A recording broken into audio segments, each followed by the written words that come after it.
Welcome to the Toffee Blues, your source for all things Everton, and welcome to an Academy Focus segment where we are going to be looking deeper into what the future holds for the under-23s and below. I'm joined by the Liverpool Echo's Sam Carroll, as well as Terry McAllister, of course. And we'll start with you, Sam. We were made aware recently that a plethora of the under-23 title-winning squad are going to be released at the end of the season. Obviously, it's a bit of a disappointment as there was high hopes for some of these lads, but Morgan Feeney's probably the major surprise in all this. Are you surprised there's so many of the title-winning under-23s team has been released? Not so much of a surprise. I think, obviously, Feeney would be the one, if you remember last season, when Harry Charsley picked up a pretty bad injury and Everton gave him an extra 6 months to kind of get himself back fit in the new season. And there was, I think, at that time, people kind of questioned why that was. And I remember speaking to David Unsworth about it, and he said, because it was the right thing to do.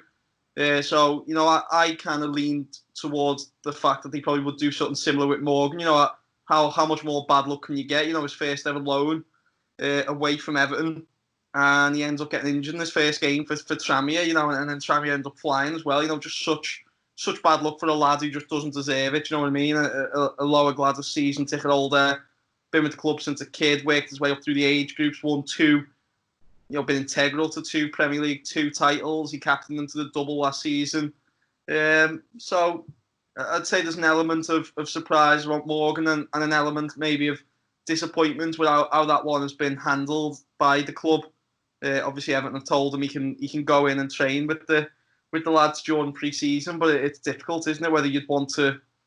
Is that something that Morgan would want to do to go in and train with lads who, at the end of the day have got a contract while he's out there searching for the club in a difficult environment. So, I wouldn't think I don't know. I think it makes me a little bit sad of how Morgan's probably been treated in that situation. I know I'm certainly disappointed on Morgan's behalf. I had very high hopes for him. And also, is there a possibility, do you think, maybe that if he is training without a contract, there's a view to maybe offering him a new contract if he trains well, or maybe is that out the window? Case, I think it was something similar with Harry Charsley, wasn't it? That they wanted to kind of give him that opportunity, and at the same time, it worked out well for Unsworth and John Eberl and Franny Jeffords because they were short on numbers last season at one point, and Harry Charsley, can play in a lot of positions, and Morgan would obviously, if it came to it, then it wouldn't massively surprise me. I think a lot of people had high hopes for Morgan. Made his debut under David Unsworth in the first team, and he is a proper classic centre-half, an Everton centre-half almost. But at the same time, something that I've kind of thought about for the last 18 months or 2 years is that we also need to stop we can't keep giving lads contract upon contract upon contract just in case, they start to blossom when they're 23, 24, because we're starting to, I think, have a detrimental effect on people's careers. There's always going to be a couple, like an Everton example point, Michael Keane, isn't it? Manchester United let him go, and then a few years later, he's getting signed by a rival for 30 million, which, these stories are few and far between, really. And, we've got, your Tyus Brownings, your Matthew Penningtons, your Garbutt. Your Luke Garbutt, and even now we're starting to have like your Keaton Dowles are approaching it, of lads in the mid-20s who are still just, essentially being stockpiled for Everton and playing under-23 football. And, I think I said it last time, I think, under-23 football to an extent is still, good for players in the early stages of the careers. But certainly what this now looks to be doing is getting players like, your Tyler Onyangos, Lewis Warrington, Ryan Astley, Lewis Dobbin. I think these changes of releasing your Denny's and your Manas Mampala and people like that, it's about getting the younger lads more exposure and then maybe getting them into the loan system earlier, which is something that we haven't been doing, and it's definitely been difficult for some of those younger lads because, even on a human level, you look at Keaton Dowles, been at Forest and then Derby and then Wigan, Pennington, Leeds, Ipswich, Hull, it's lads getting moved around the country each year and not being given a chance to settle and, make a good go of the career somewhere and try and make the way back to the Premier League, like a John Lundstrom and a Shane Duffy and people like that. So if Everton are convinced that these lads aren't good enough for the first team at whatever point, I think the decision has to be made to let them move on. And I think that's a positive. I think from the lads getting released, go and give them that opportunity. And as I've said there, I think Morgan is the only one where you think maybe should have been given at least 6 months when you consider what's happened to him at the back end of the season. Certainly, I think Morgan Feeney's probably the one that's the big surprise for me. But the others, I think it's probably the right move. I think, like you say, we've been holding on to players far too long. I think it's mad to think that Luke Garbutt's still on our books and he's older than Luca Dean. I think that's always the one that I seem to bring up. Terry, what do you think on the situation with the academy and the under-23s?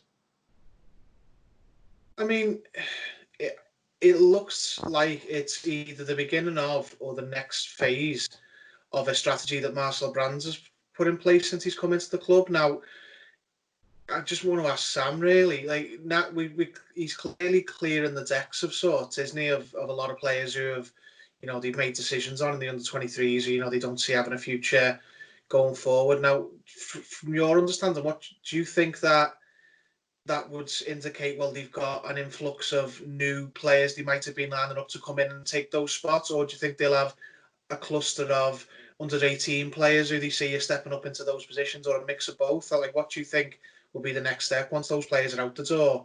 Who comes into those places in the under-23 team? I think it's definitely going to be the under-18 lads. I don't think it's going to be a complete.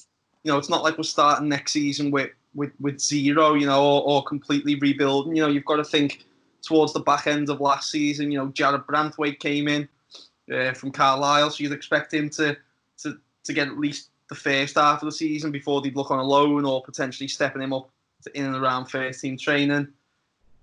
Kyle John was playing a fullback, and I think had even had some interest from the Football League in terms of loans for him and the kind of breakthrough he'd made in the under-23s. Tyler Onyango got fast track last season. He was playing. There was lads in and around the squad like Reece Hughes. And then you've obviously got Ellis Sims up front and Lewis Dobbin have been knocking on the door as well from the under-18. So, obviously there's a few areas that we'll have to get kind of plugged. I can't immediately think of a left back now that Lewis Gibson has gone to Fleetwood and will probably go out on loan again next summer. Will be with the first team. And obviously Matty Folds isn't getting a new deal. So that's one area where either they'll sign a young left back for that position. But I don't really think we're operating in that way anymore of signing players from the 23. So there's the opportunity for someone to step up there and maybe a winger or two as well to come. But certainly think, you've got Sims and Dobbin up front. You've got Reece Hughes. You've got Lewis Warrington. We still don't know what's going to happen with Dennis Adeniran next season.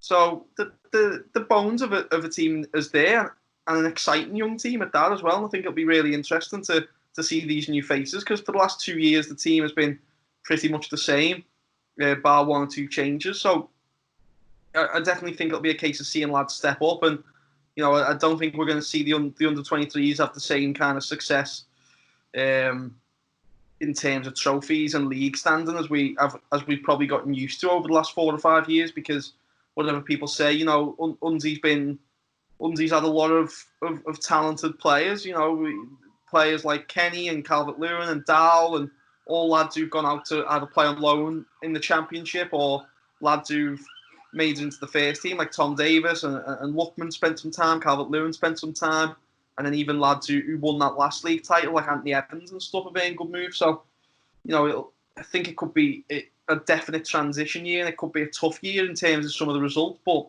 I think that's what I prefer to see, of young lads learning the trade for 6 months or a year, 18 months if they're only 17, 18, and then look to move them out on loan, and then look to see if they're good enough for maybe stepping them up to the first team, and then if not, you move them on when they're 19, 20 instead of 23, 24, 25 like we're seeing at the moment.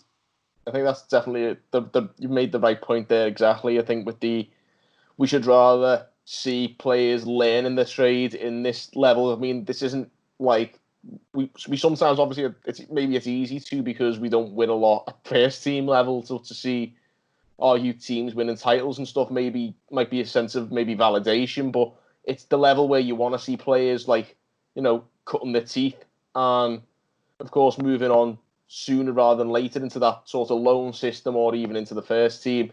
What I worry about sometimes with our under-23s is that we use it to play too much of our dead wood. The likes of Umar Niasse and people like that have been getting game time in the under-23s, and I think that can stifle the amount of game time that our young, promising players can get on the pitch in the under-23s. I think that the problem with that, though, is that people say that to me quite often, and what is also difficult in terms of the club's point of view is most of the time that's happened where you might see Umar Niasse start and Ellis Sims on the bench. You might see Mohamed Besic starting and Mark Kello on the bench. A lot of the time, these players are asking to play, and going to, Silva or Ancelotti and saying, I need to play some football. I need some match fitness in my legs. And obviously then that message gets filtered down to Unsworth. And that is difficult. I think I can remember remember going to Chorley in the pre-season last season, went down to Chorley and I think Besic and Pennington had both asked to play just to get minutes. Unsworth said after it. I think there was an occasion this season when we played Plymouth in the Premier League Cup at Southport. And, there was a big kick-off when the team sheet got put on Twitter or whatever because Niasse was playing and there was no Sims. But, Niasse had asked to play. And I think it was around the time of the January transfer window. And for Everton, they're probably thinking, does it harm them if Niasse plays for the under-23s and scores a couple of goals and, keeps his name kind of out there? And there's always scouts watching and people like that. So it's a very double-edged sword, but I'm always careful to kind of thingy with that when people say, why is this first-team player playing? It is quite often a very simple answer. They are just playing to get minutes in the legs and to get match experience or to keep them in that window where there's scouts and that there. So, but again, with the way we're trying to do things now, you look and see Martinez out of contract and Niasse's out of contract, Garbutt's out of contract. Next season, apart from players coming back from injury, it should be a very rare occasion that you do see first-team lads or first-team outcasts on loan in the reserves. The only way I could see that happening is with the current situation. Like, if we can't get Balassi off the books, if we can't get Sandro a loan move, God forbid, they might have to drop down and play a game. But I can't see that happening as much. But it is always interesting the amount of plates that David Unsworth and John Ebrell have to spin. You've got lads asking to play, you've got young lads knocking on the door, you've probably got Paul Tate in the under-18 saying, take a look at this lad, or this lad's just scored 5 at the weekend. So there's a lot that goes into under-23s, and it's a very kind of specific level of football, isn't it? And the other thing now is obviously, your average Everton fan, your average fan in all Premier League clubs, probably is on the ball enough through the media and through Twitter and other social media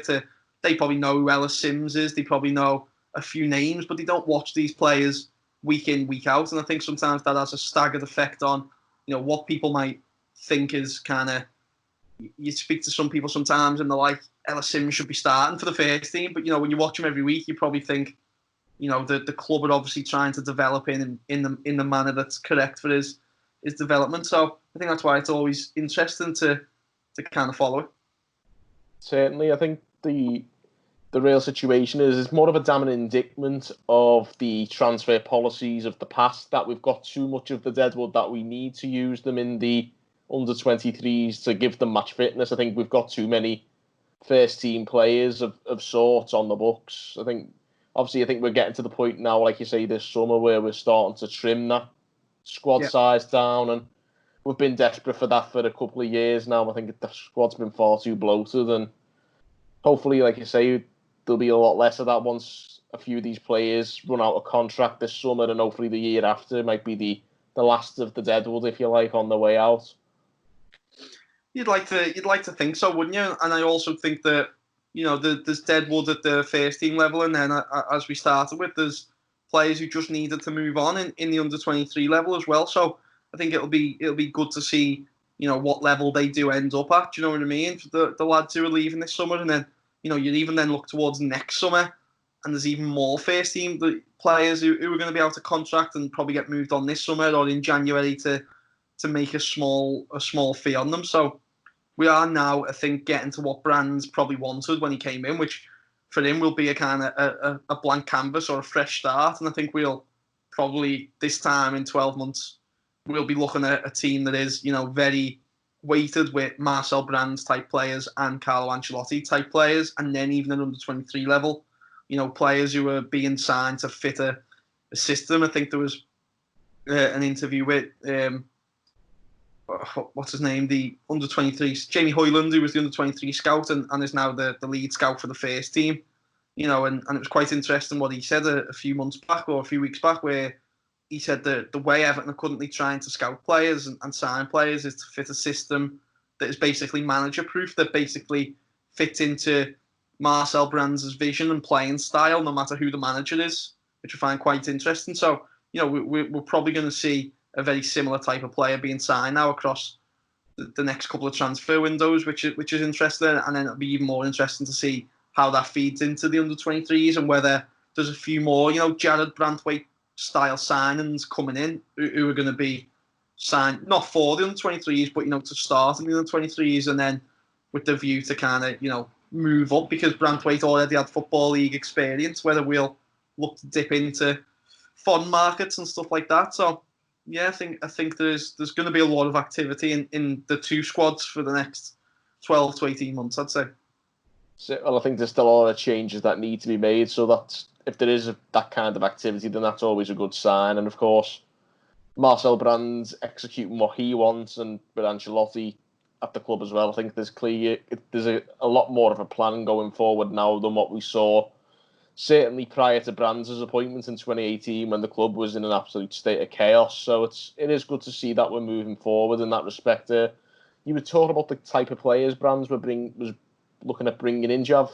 You were quite clued up on what kind of players Brands is looking at. Obviously, there's a certain demographic, but is there a style of play that he's quite familiar with, is there? I think it probably kind of shows itself, doesn't it, in terms of, you look at the forward players that we've signed so far. You look at Richarlison, Alex Iwobi, Bernard, Moise Keane were all signed by Brands. They're all kind of lads who can play across that front line almost. Iwobi can play off both wings in the number 10. Bernard's the same. Richarlison, that kind of striker who can, play across a front three. Moise Keane, another one who you would say can play across the front three if needs be. And then I think this week, there's an interest in the lad from Red Bull Salzburg as well, who's a very similar mould to that as well. So I think in terms of his forward options, yeah, you can definitely see what he's looking for there. I think a more interchangeable attack, and maybe then we would because we've got Calvert-Lewin, who's more of your traditional striker, your centre forward who scores goals and a bit of a target man. So you're probably looking for people to play in and around him. I think even last summer you look and it very much seemed like we signed players to fit a 4-3-3 as well, didn't it? We lost Gay, kind of tried to directly replace him with Jabamin, although that kind of went down through his injury, which was disappointing. But he's still there, and you can't forget that. But it felt like it was meant to be Delph, Gomez, and Jabamin in a kind of fluid midfield three.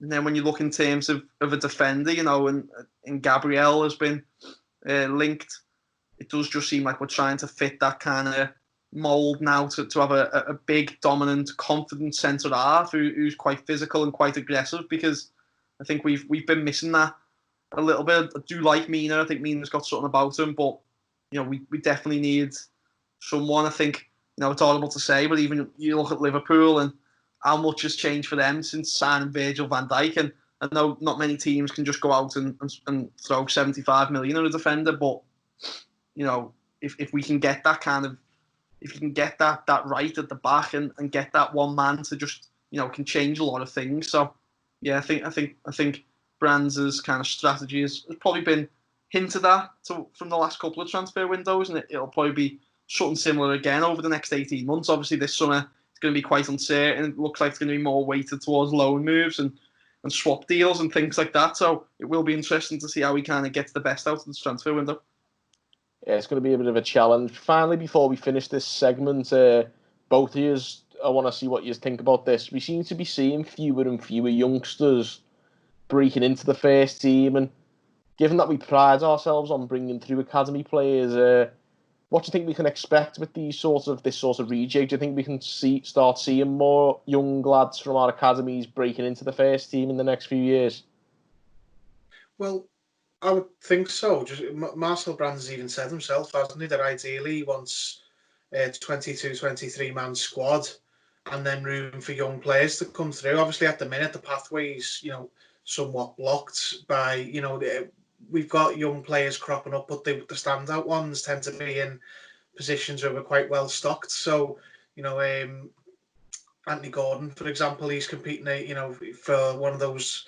Well, he'd probably prefer like a number 10 position, but we don't play it anymore. And then there's the left-hand side. We've got Bernard and Iwobi, who, two very established first teamers. We don't seem to, at the minute, have the kids coming through in the weaker positions. How good would it be if we had Anthony Gordon, but he was a right winger, that kind of thing.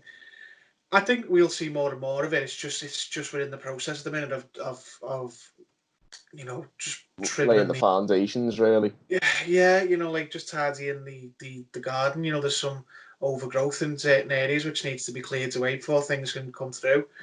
But I would hope so. It's something the club has prided itself on, and it's got to be said as well. It's slowed down the last couple of years because managers have been playing it safe because they've not been entirely confident in their position in the job because they've not been performing well enough. Carlo Ancelotti will probably have a lot more, peace of mind. He'll be a lot more relaxed about it. He knows he'll get the benefit of the doubt with a dip in form, unlike other unproven managers who haven't had that luxury or didn't feel they had that luxury to try a young player. I think Carlo Ancelotti will feel that confidence because he knows he won't, lose the confidence of the club and the fans as easily as say Marco Silva would have, just based on his record.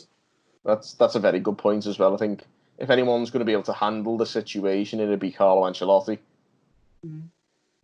So I hope so. I hope we see more kids. Anthony Gordon looks good. There's other young players come through training with the first team now. Can never say his name right. Adeniran. I think that is right.